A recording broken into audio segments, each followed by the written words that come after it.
When people talk about the Bible, there's often an unspoken assumption that what we have today is what was always there, as if the words passed through history untouched, protected by divine oversight.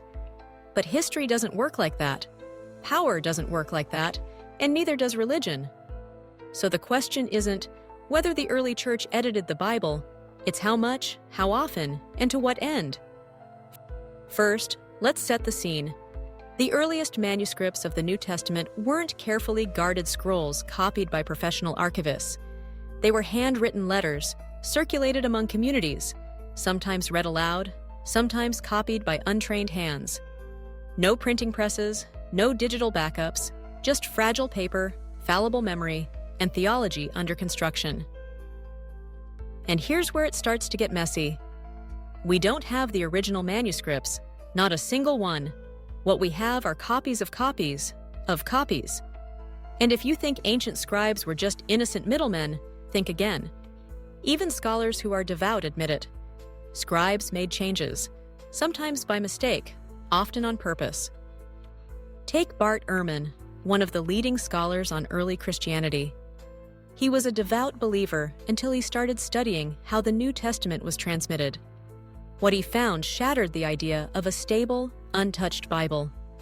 Some verses were added to push a theological point. Others were removed because they made Jesus seem too human. Whole sections appear out of nowhere, centuries after Jesus had died. One example? The famous story in the Gospel of John, where Jesus stops a woman from being stoned. "Let he who is without sin cast the first stone." That heartwarming moment that's been quoted in movies, books, and sermons, it doesn't appear in the earliest manuscripts. It was added later. A beautiful story, yes, but it wasn't originally part of the text. Or take the ending of the Gospel of Mark. The earliest versions end with the women finding the empty tomb and running away, terrified. No resurrection appearances, no triumphant finale. Later scribes didn't like that, so they added a more satisfying ending, complete with appearances from Jesus and the famous line about handling snakes and drinking poison. That's not theological development, that's editorial control. And it wasn't just scribes acting independently. As Christianity became more organized and more political, the church started to shape not only doctrine, but the texts themselves. By the 4th century, under Emperor Constantine, Christianity was being woven into the fabric of empire. Suddenly, orthodoxy wasn't just a belief, it was a tool of governance. Books that didn't fit the narrative were labeled heretical. Gospels that portrayed Jesus as more human, or that included women in leadership, were sidelined or destroyed. The Gospel of Thomas? Gone. The Gospel of Mary? Suppressed. Anything that contradicted the emerging theology of power was pushed to the margins. And if you think the church was subtle about it, think again. Councils were convened to decide which books made the cut.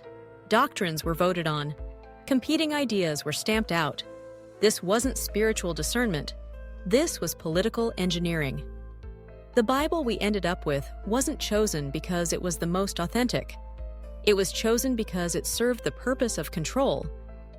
It's worth asking why. Why would the early church go to such lengths to edit, alter, or exclude certain texts? Part of it is human nature. When you're building a movement, especially one tied to salvation, clarity becomes power. And in a world where literacy was rare, whoever held the written word held the truth. But there's another layer. Psychology. Once a belief system becomes institutionalized, protecting the narrative becomes more important than discovering the truth. Cognitive dissonance kicks in. You start filtering out anything that threatens the story. And before long, the edits feel justified. Necessary, even. It's not deception. It's preservation. At least that's how it's rationalized. Let's zoom out.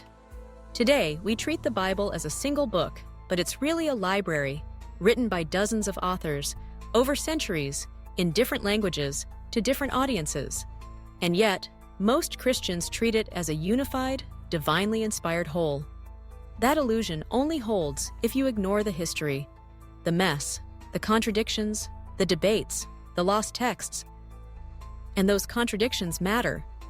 If one version of a story says Jesus was crucified at 9 a.m. and another says noon, which one is correct? If one gospel calls Judas a traitor and another says he was obeying Jesus' instructions, who do you believe? These aren't minor details.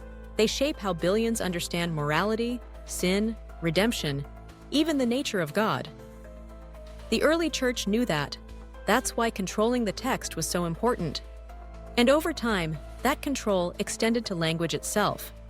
The Bible was translated into Latin, not because it was the most accurate, but because it was the language of empire. For centuries, people weren't even allowed to read the Bible in their native tongue. In some places, it was punishable by death. Why? Because if you control access to the sacred, you control interpretation. And if you control interpretation, you control people. That fear of losing control shows up again and again. When reformers like John Wycliffe and William Tyndale translated the Bible into English, they were branded heretics. Tyndale was executed, burned at the stake, for making the Bible understandable to ordinary people. That's not the behavior of an institution interested in truth. That's the behavior of one guarding its monopoly. Of course, defenders of the faith will say none of this changes the message of the Bible. That despite scribal errors, political influences, and theological bias, the central truth remains. But how do you define a central truth when the building blocks are constantly shifting? How do you separate divine inspiration from human manipulation? When the very words you read have been filtered through centuries of agendas. This isn't about nitpicking manuscripts. It's about understanding the mechanism of belief. When people build their lives and laws around a book, it matters how that book came to be. It matters whether it was shaped by divine wisdom or by councils of men deciding what was safe to believe. Here's something else to consider. The idea of the Bible as complete is itself a modern invention. The canon wasn't fully closed until long after the events it describes. Different communities used different books. Some had 80 books, some had 66, some still have more today. So which Bible is the real one? The Protestant, the Catholic, the Ethiopian Orthodox? Each claims divine authority, each tells a different story. So if the early church edited the Bible, and the evidence says they did, what does that mean for faith built on it? If the foundation is unstable, can the structure really hold? That's the uncomfortable question most believers never ask. And maybe that's the point. Maybe the system isn't built to invite those questions. Maybe it's built to discourage them. But truth doesn't need to be protected from questions. Only control does. And when you trace the history of the Bible, the real, human, often disturbing history, you start to see something clearly.